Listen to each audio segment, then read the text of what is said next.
రాష్ట్ర ప్రభుత్వం చేపట్టిన నక్షా రీసర్వే కార్యక్రమం పారదర్శకంగా నిర్వహించాలని నగరపాలక సంస్థ కమిషనర్ నారపిరెడ్డి మౌర్య అధికారులకు సూచించారు. కచ్చప్పి ఆడిటోరియంలో నగరపాలక సంస్థ ఆధ్వర్యంలో గురువారం నక్షా ఓరియంటేషన్ కార్యక్రమాన్ని వార్డు ప్లానింగ్, అమ్యూనిటీ సెక్రటరీలు, వీఆర్ఓలతో నిర్వహించారు. ఈ సందర్భంగా కమిషనర్ మాట్లాడుతూ కేంద్ర ప్రభుత్వం ప్రారంభించిన ఈ సర్వే కార్యక్రమంలో ఆంధ్రప్రదేశ్ ప్రభుత్వం 10 ప్రాంతాలను పైలట్ ప్రాజెక్టులుగా ఎంపిక చేసిందని తెలిపారు. అందులో తిరుపతి నగరంను ఎంపిక చేయడం జరిగిందని తెలిపారు. పట్టణ ప్రాంతాలలో చిన్న చిన్న స్థలాలు ఉండడం వలన జాగ్రత్తగా సర్వే చేయాలని అన్నారు. నగరంలోని అన్ని ప్రాపర్టీస్ క్షుణ్ణంగా సర్వే చేసేలా 50 బృందాలను ఏర్పాటు చేయడం జరిగిందని తెలిపారు.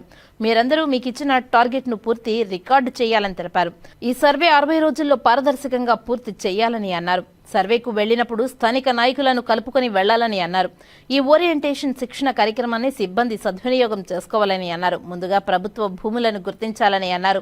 ఎవ్వరూ ఎటువంటి పొరపాట్లకు పాల్పడినా ఆన్లైన్ భూ రికార్డుల తయారీలో ఇబ్బందులు వస్తాయని జాగ్రత్తగా సర్వే చేయాలని అన్నారు. సర్వే పూర్తయిన తర్వాత నగరంలోని ప్రభుత్వ, ప్రైవేటు ఆస్తులు అన్ని డిజిటల్ రికార్డింగ్ అవుతాయని, భవిష్యత్తులో ఎటువంటి న్యాయపరమైన చిక్కులు ఉండవని అన్నారు. నక్షా సర్వేకి వచ్చిన బృందానికి నగరంలోని అన్ని భవనాల యజమానులు, స్థల యజమానులు భూ రికార్డుల పత్రాలను చూపించి ఆన్లైన్ రికార్డులో మీ స్థలాలను భద్రపరచుకోవాలని తెలిపారు. AP greenery and beautification chairperson Sugunamma, రాష్ట్ర యాదవ్ కార్పొరేషన్ చైర్మన్ నరసింహ యాదవ్ మాట్లాడుతూ పారదర్శకరమైన భూ రికార్డులు ఏర్పాటు చేసేందుకు ఈ కార్యక్రమం చేపట్టారని తెలిపారు.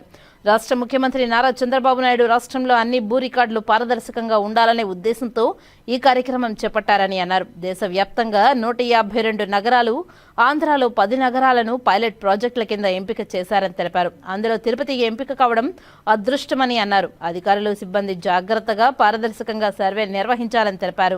ఈ కార్యక్రమంలో రాష్ట్ర నాయి బ్రాహ్మణ కార్పొరేషన్ అధ్యక్షులు Sadasivam, SC corporation member Kumaramma, Rajaka corporation member Chandra, కార్పొరేటర్లు Kumari, Anitha, deputy commissioner Amarayya, DCP Khan, తహసీల్దార్ సురేష్ బాబు తదితరులు పాల్గొన్నారు.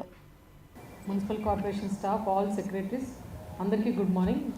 మీ అందరికీ తెలిసి ఉంటుంది, మనం ఫెబ్లో ఒక ఇలా లాంచ్ మీటింగ్ పెట్టుకొని మనం పోస్టర్ కూడా లాంచ్ చేశాము. దాని తర్వాత ఏదైతే డ్రోన్ ఫ్లై, మళ్ళీ మనకి డ్రోన్ ఫ్లై జరిగి, ఫస్ట్ డ్రోన్ ఫ్లై చేసింది కాక మళ్ళీ అఫ్రెష్గా డ్రోన్ ఫ్లై జరిగి, తర్వాత ఆర్థో రెక్టిఫైడ్ ఇమేజెస్ కూడా మనకి రావడం జరిగింది. ఇప్పుడు మన దగ్గర ఉన్న టాస్క్ ఈ షేప్ ఫైల్స్ ఏవైతే మనం చేయాలో షేప్ ఫైల్స్ అన్ని కంప్లీట్ చేసుకొని and purification of records, land records, మనం ఆన్లైన్ చేసిన ప్యూరిఫికేషన్ కరెక్ట్గా ఉందా లేదా, ఆ వేరియేషన్ 10% వస్తే ఆ వేరియేషన్ కూడా తగ్గించి తహసీల్దార్ ఆఫీస్లో కూడా రెక్టిఫికేషన్ అనేది జరుగుతుంది. దానికి all VROs, all planning secretaries shall participate in that. ఆ ప్యూరిఫికేషన్ అయిపోయి సర్టిఫై చేసి మనము ఏదైతే మన మున్సిపల్ కార్పొరేషన్ ఏరియా ఉందో అంతా మనము టీఎస్ఆర్తో సహా, టౌన్ సర్వే రికార్డ్తో సహా మనము ఆన్లైన్ చేయాల్సి ఉంటుంది. సో అంత రికార్డు ఆన్లైన్ చేసిన తర్వాత వేరియేషన్ అనేది it shouldn't be more than 1 to 2%. So 1% లోపల ఉంటే ఇంకా మంచిది. మనకి ఈ గ్రౌండ్ ట్రూతింగ్ చేసినప్పుడు పెద్దగా ఇష్యూస్ రాకుండా ఉంటాయి. సో అది తహసీల్దార్ ఆఫీస్లో I request to complete by tomorrow, అంటే సాటర్డేకి మీరు కన్ఫర్మ్ చేస్తే, బికాస్ మనకి రోవర్స్ కూడా 10 రోవర్స్ ఉన్నాయి and tile maps CDMA office నుంచి పంపిస్తారు. అంత లోపల మనము ఈ టీమ్స్ ఏవైతే ఫామ్ చేసామో admin, planning and VRO, you will be 1 team for each ward, అంటే 50 టీమ్స్ ఫామ్ చేసాము. ఒక్కొక్క టీం వార్డుకు ఉంటారు. మిగతా సెక్రటరీస్ ఎవరైతే టీంలో ఉంటారో వాళ్ళు you should support for the concerned ward. ఆ వార్డులో ఉన్న secretaries, admin, planning, VRO you should support. ఆ టీమ్ మెంబర్స్కి మీరు సపోర్ట్ చేయాల్సి ఉంటుంది. సో అందుకే మీ అందరినీ కూడా ట్రైనింగ్కి పిలిచాము. ఇది నక్షా మనము, it is not a state programme. Resurvey is a state programme under central, but this is a pure central programme. So it will be funded by centre, it will be monitored by centre. నేను 2024 అక్టోబర్లో ఢిల్లీ వెళ్ళాను ట్రైనింగ్కి. So అప్పుడు start చేశారు ఇది. మన total 150 యూఎల్బీస్లో 10 ULBs ఆంధ్రప్రదేశ్లో pilot project కింద తీసుకుంటే తిరుపతి ఒక పైలట్ ప్రాజెక్ట్ ఉంది.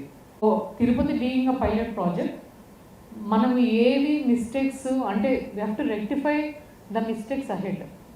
మనం ఏమైనా మిస్టేక్స్ అయినా కూడా రెక్టిఫై చేసుకొని ముందుకు వెళ్ళవలసి ఉంటుంది. Because this is not an easy process.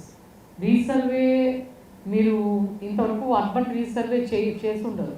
ఎంతమంది చేశారు రీసర్వే? ఎంతమంది పార్టిసిపేట్ చేశారు?